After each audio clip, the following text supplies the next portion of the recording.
নমস্কার বন্ধুরা, বাংলার বাগানে আপনাদেরকে স্বাগত। আপনারা সবাই নিশ্চয়ই ভালো আছেন। না, গাছকে ভালো রাখার জন্য আপনাদেরকেও ভালো থাকতে হবে। দেখেন, আপনাদের সবার প্রিয় বাংলার বাগানে এই টুকটুকে লাল রঙের গোলাপ ফুলটি আজ ফুটেছে, দেখেছেন? মানে এটা পুরো ফোটেনি, সবে মুখ ফেটে একটু বড় হয়েছে। দেখেন পাশে যে ফুলটি ফুটেছে সেটা ফুল আবার ঝরে যাওয়ার টাইম এলো এই সময়। তো পাপড়ি ঝরে যাবে কিছুদিনের মধ্যেই। তো অসুবিধার কোনো কারণ নেই। নতুন নতুন গাছ ভর্তি করে কুঁড়ি কিন্তু আমি আনতে পেরেছি। দেখেন এখানে একটি কুঁড়ি এসছে, দেখেছেন? পুরো মানে ডিপ রেড কালার যাকে বলা হয়। তো এই গোলাপ গাছগুলিকে ডিসেম্বর মাসে কিভাবে পরিচর্যা করবেন না করবেন, কি খাবার দেবেন না দেবেন, আমি সমস্ত কিছু A to Z কিন্তু ডিটেলসে আমার চ্যানেলে একটি ভিডিওতে আমি আপনাদের সঙ্গে শেয়ার করেছি। আপনারা সেই ভিডিওটি দেখে নেবেন। তাহলে দেখবেন আপনারাও আমার থেকেও আর কি বেশি সংখ্যায় কিন্তু গোলাপ ফুলের কুঁড়ি কিন্তু আপনারা আনতে পারবেন আপনাদের গোলাপ গাছগুলিতে। এবং সমস্ত ফুল যখন ফুটবে তখন দেখবেন পুরো বাগানের চেহারাই পুরো বদলে দেবে। কারণ এই গোলাপ ফুলকে কিন্তু ফুলের রাজা বলা হয় এই শোভা দেওয়ার জন্যই। টাইটেল আর থাম্বনেল দেখে আপনারা নিশ্চয়ই বুঝতে পেরেছেন যে আমি আজ আপনাদের সঙ্গে কি গাছ পরিচর্যা নিয়ে আলোচনা করতে চলেছি। তো তাহলে চলুন সে আলোচনার বিষয়ের দিকে তাহলে এবার যাওয়া যাক।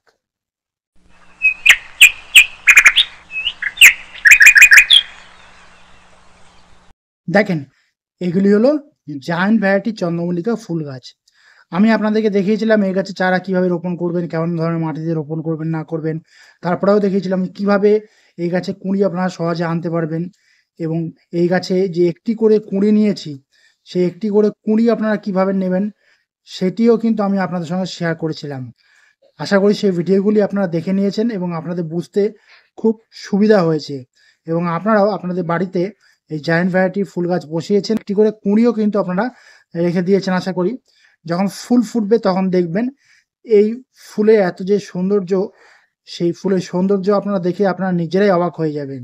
তো যেহেতু এই গাছে কুঁড়ি চলে এসছে, এই গাছগুলিকে কিন্তু এবার একটু অন্যরকমভাবে পরিচর্যা করতে হবে। কারণ কুঁড়ি আসা আগে এ পর্যন্ত এই গাছের পরিচর্যা ছিল অন্যরকম। আর এখন যেহেতু কুঁড়ি ধরে গেছে, এবার কিন্তু পরিচর্যা একটু অন্যরকমভাবে আমাদেরকে করতে হবে। কারণ আমাদেরকে এই কুঁড়িগুলিকে বড় করতে হবে ধীরে ধীরে, এবং ফুল ধরাতে হবে বড় আকারে, সুন্দর রংটি যাতে আসে সেদিকেও কিন্তু আমাদেরকে খেয়াল রাখতে হবে। এর জন্য কয়েকটি টিপস আমি আপনাদের সঙ্গে শেয়ার করব। সম্পূর্ণ ভিডিওটি আপনারা মনোযোগ সহকারে দেখবেন, স্কিপ করবেন না। টিপস নাম্বার 1, এই গাছগুলিতে যেহেতু এখন কুঁড়ি চলে এসছে, সেহেতু এই গাছগুলিকে কিন্তু এখন টানা সূর্যালোকে রাখতে হবে। কোনো ছায়াযুক্ত জায়গাতে কিন্তু এই গাছগুলিকে এখন রাখবেন না, তাহলে কিন্তু এই গাছ সহজে বৃদ্ধিও পাবে না এবং কুঁড়িগুলিও কিন্তু ছোট অবস্থায় থেকে যাবে। সেই জন্য বলছি সকাল থেকে বিকাল পর্যন্ত রোদ্দুর পায় সেরকম জায়গাতে কিন্তু আপনারা এই জায়ান্ট ভ্যারাইটির গাছগুলিকে এখন রেখে দেবেন। তাহলে দেখবেন কুঁড়িগুলি কিন্তু ধীরে ধীরে বড় হবে। টিপস নাম্বার 2, জলসেচ ব্যবস্থা। এখন যেহেতু এই গাছে কুঁড়ি চলে এসছে, সেহেতু এই গাছে আমাদেরকে জলসেচ ব্যবস্থার দিকে একটু কড়া নজর দিতে হবে। কারণ আমি আগেই বলেছি যে এই গাছগুলিকে এখন টানা সূর্যালোকে রাখতে হবে। সেহেতু এই গাছগুলিকে যে সকালে জল দেন দেখবেন বিকালেও কিন্তু শুকিয়ে যেতে পারে, কারণ এখন যেহেতু ড্রাই ওয়েদার রয়েছে। সেই জন্য আপনারা করবেন কি, দুবেলাও কিন্তু আপনারা জল দিতে পারেন। তবে হ্যাঁ, জলটা দেবেন মাটির অবস্থা বুঝে। মাটি একটু শুকিয়ে সাদা হয়ে যাবে, তারপরে কিন্তু আপনারা জল দেবেন। মানে মাটির মধ্যে একটা ময়েস্ট ভাব, সেই ময়েস্ট ভাবটাকে কিন্তু আপনারা বজায় রাখবেন। তা নাহলে কিন্তু এই গাছে কুঁড়ি হলুদ হয়ে ঝরে পড়ে যেতে পারে। কারণ মাটিটা যদি বেশি ভিজিয়ে রাখেন বা বেশি শুকিয়ে যায়, বা গাছটা দেখা গেলো নেতিয়ে গেছে জলের অভাবে, তাহলে কিন্তু গাছের কুঁড়ি কিন্তু ঝরে পড়ে যাবে হলুদ হয়ে। সেজন্য বলছি এই কুঁড়িটার দিকে খেয়াল রেখে কিন্তু আমাদেরকে মাটিতে জলসেচ ব্যবস্থাটা করতে হবে। জলটা সবসময় আপনারা একটু মেপে এখন প্রয়োগ করবেন, যেহেতু গাছে কুঁড়ি ধরে গেছে সেহেতুই আমি কথাটা বললাম আপনাদেরকে। টিপস নাম্বার 3, এই গাছে যেহেতু কুঁড়ি চলে এসেছে, এবার কিন্তু খাবারে একটু চেঞ্জ করতে হবে এই গাছগুলিতে। কারণ এতদিন কুঁড়ি আসছিল না, আমরা মাসে একবার খুব পাতলা করে খোল জল আমরা দিতাম। কিন্তু এখন কিন্তু পাতলা করে খোল জল দিলে হবে না, কারণ এই গাছে যেহেতু কুঁড়ি চলে এসছে, খাবারের প্রয়োজনটা কিন্তু বৃদ্ধি পেয়েছে ধীরে ধীরে। সেই জন্য আপনারা করবেন কি, আপনারা একটু গাঢ় করে খোল ভেজানো জল আপনারা আপনাদের এই জায়ান্ট ভ্যারাইটি গাছগুলিতে এখন প্রয়োগ করবেন। কারণ ভালো খাবার না পেলে কিন্তু এই গাছে কুঁড়িগুলি কিন্তু বৃদ্ধি পাবে না খুব দ্রুত, কিন্তু ফুলের আকারটা এবং রংটাও কিন্তু ভালো আসবে না। সেজন্য খোল ভেজানো জলটাকে কিন্তু আমাদেরকে এই গাছে একটু গাঢ় করে প্রয়োগ করতে হবে 15 দিন অন্তর অন্তর, বা আপনারা 10 দিন অন্তরও কিন্তু আপনারা দিতে পারেন। যেহেতু কুঁড়ি চলে এসছে, চিন্তার কোনো কারণ নেই। কিন্তু যাদের কাছে এখনো কুঁড়ি আসেনি, তারা খাবারটা একটু মানে গ্যাপ রেখে দেবেন। মানে এই গাছে যদি আপনারা 10 দিন বা 15 দিন অন্তর খাবার প্রয়োগ করেন, যে গাছগুলিতে কুঁড়ি আসেনি আপনারা 20 দিন অন্তর একবার খাবার প্রয়োগ করুন। পাতলা করে খোল জলটা একটু দিতে পারেন, কোনো অসুবিধা নেই। তবে বেশি খাবার প্রয়োগ করবেন না, তাহলে কিন্তু গাছে কুঁড়ি আসবে না, গাছ বৃদ্ধি পেয়ে যাবে দ্রুত। তো যাদের গাছে কুঁড়ি আসেনি সেই জন্য আমি কথাটা বললাম, আশা করি আপনাদের অনেক সুবিধা হবে। তো আমার কাছে যেহেতু কুঁড়ি চলে এসেছে, আমি কিন্তু এখন মিনিমাম 10 থেকে 12 দিন অন্তর অন্তর কিন্তু এই গাছে খাবার প্রয়োগ করে যাচ্ছি, কারণ আমার লক্ষ্য থাকবে গাছে কুঁড়িটাকে বড় করা এবং ফুলের আকারটাকে আর কি বড় করার দিকে আর কি। এর পাশাপাশি কিন্তু এখন 10-26-26 খাবারটা কিন্তু আমি প্রয়োগ করে যাচ্ছি আমার এই জায়ান্ট ভ্যারাইটি গাছগুলিতে, কারণ কুঁড়িটাকে কিন্তু বড় করতে হবে এবং ফুলের আকারটাও কিন্তু বড় করতে হবে, সেই চেষ্টা কিন্তু আমাদেরকে করে যেতে হবে। তো সেই জন্য 10-26-26 খাবারটাও কিন্তু আমি 10 দিন অন্তর বা 12 দিন অন্তর কিন্তু আমি প্রয়োগ করছি। যাদের 8 ইঞ্চি টবে এই গাছ রয়েছে তারা মিনিমাম 8 থেকে 10টি 10-26-26 এর দানা আর কি আপনারা টবে কাঁধ বরাবর দিয়ে দেবেন, বা আপনারা জলে গুলেও প্রয়োগ করতে পারেন সেই খাবারটি, কোনো অসুবিধা হবে না।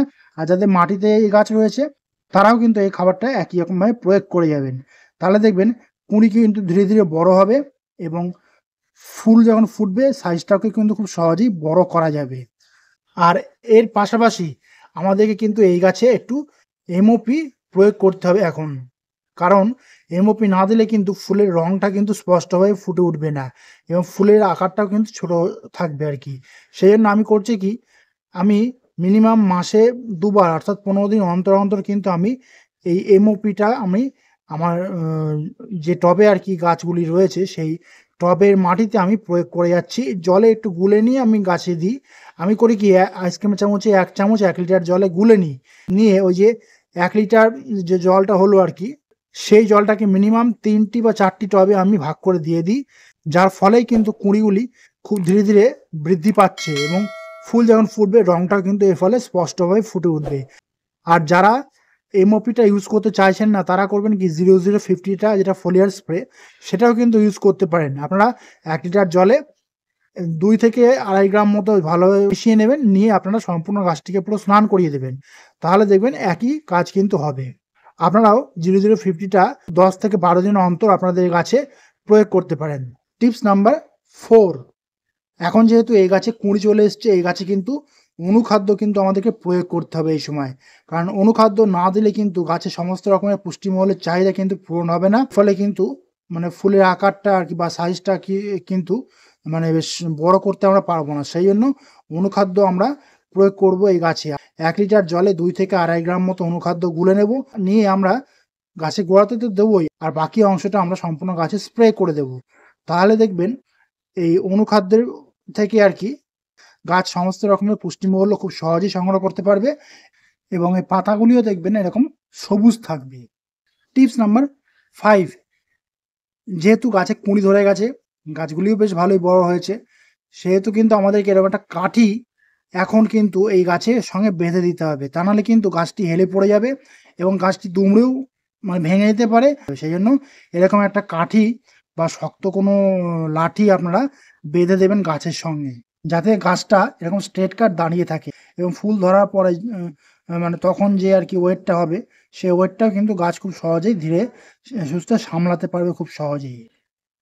টিপস নাম্বার 6, এখন যেহেতু গাছে কুঁড়ি ধরে গেছে, এই গাছে কিন্তু আমাদেরকে এখন কীটনাশক কিন্তু অবশ্যই প্রয়োগ করতে হবে, তা নাহলে কিন্তু বিভিন্ন রকমের রোগ পোকামাকড় আক্রমণ করবে এই গাছে এবং কুঁড়িগুলিকে ফুটো করে দিতে পারে, যার ফলে কিন্তু ভালো ফুল আমরা ধরাতে পারবো না আমাদের এই জায়ান্ট ভ্যারাইটি গাছে, এবং পুরো সম্পূর্ণ চেষ্টায় আর কি বা পরিশ্রম যাকে বলা হয়, সেই সম্পূর্ণ পরিশ্রমটা কিন্তু বৃথা হয়ে যাবে। তো সেই জন্য আমরা করব কি, এই গাছে আমরা এখন কনফিডেন্ট নামক কীটনাশকটা আমরা 1 লিটার জলে 2 ml ভালোভাবে মিশিয়ে নিয়ে সম্পূর্ণ গাছটিকে পুরো স্নান করিয়ে দেব, এবং এর পাশাপাশি কিন্তু আমরা কাকা নামক কীটনাশকটাও কিন্তু আমরা ওই একই পরিমাণে নিয়ে আমরা এই গাছটিকে পুরো স্নান করিয়ে দেব। 15 দিন অন্তর অন্তর কিন্তু ঘুরিয়ে ফিরিয়ে আমরা এই দুটো কীটনাশক ইউজ করব, তাহলে দেখবেন আপনাদের এই জায়ান্ট ভ্যারাইটি গাছে আর কি কুঁড়ি এসছে যাদের যাদের গাছে আর কি, সে সমস্ত গাছগুলিও কিন্তু বেশ সুরক্ষিত থাকবে এবং বিভিন্ন কীটপতঙ্গের হাত থেকেও কিন্তু কুঁড়িগুলি রক্ষা পাবে খুব সহজেই। তো আমি এই জায়ান্ট ভ্যারাইটি চন্দ্রমল্লিকা গাছে কুঁড়ি আসার পরে এই গাছগুলিকে কিভাবে পরিচর্যা করতে হবে না হবে আমি সমস্ত কিছুই কিন্তু আপনাদের সঙ্গে ডিটেলসে বলে দিয়েছি। আপনাদের আশা করি কোনো বুঝতে অসুবিধা হয়নি। আপনারা ঠিক সেইভাবেই কিন্তু আপনাদের এই জায়ান্ট ভ্যারাইটি গাছগুলিকে এই কুঁড়ি ধরার পরে এইভাবেই পরিচর্যা করতে থাকুন। দেখবেন আপনারা যখন ফুল ধরাতে পারবেন এই গাছে, তখন দেখবেন আপনাদের মনটাও বেশ সুন্দর আনন্দে ভরে উঠবে এবং আপনাদের বাগানের যে শোভা, সেই শোভাটাকে কিন্তু বৃদ্ধি করে দেবে এই জায়ান্ট ভ্যারাইটি ফুল গাছগুলি। তো বন্ধুরা, আজ এই পর্যন্তই। আর যদি কোনো কমেন্ট থাকে তাহলে কিন্তু বাংলার বাগানকে জানাতে ভুলবেন না, কারণ বাংলার বাগান সবসময় আপনাদের পাশে ছিল, আছে এবং থাকবে। আর আমার এই ভিডিওটি যদি আপনাদের ভালো লাগে তবে লাইক করবেন, গাছপ্রেমী বন্ধুদের মধ্যে শেয়ার করবেন এবং আমার চ্যানেলটিকে সাবস্ক্রাইব করে বেল আইকনটিকে প্রেস করে অল নোটিফিকেশনটিকে প্রেস করে রাখবেন, যাতে নিত্য নতুন ভিডিওগুলি আপনাদের কাছে খুব সহজেই পৌঁছে যেতে পারে।